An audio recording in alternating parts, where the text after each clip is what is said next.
Welcome to the Rim Break Rodeo. We hope this video helps. You start by confirming who you're sending to and which messaging app they use, because format and size rules vary.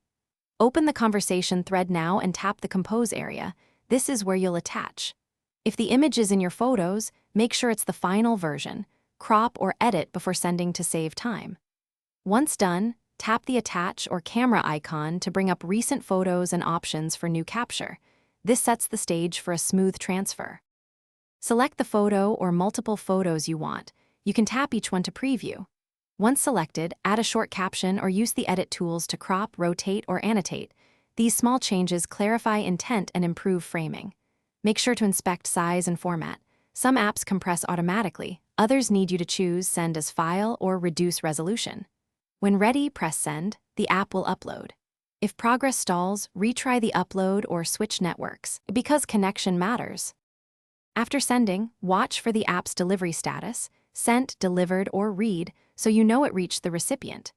If the photo fails, tap the failed message to retry or choose resend as a file. Alternatively, use email, CloudLink, or a different messaging app for large files. Make sure to restart the app or toggle Wi-Fi/cellular if uploads freeze, and clear cache only as a last resort.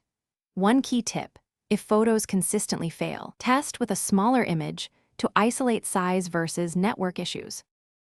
Thanks for watching. Consider subscribing if we helped you.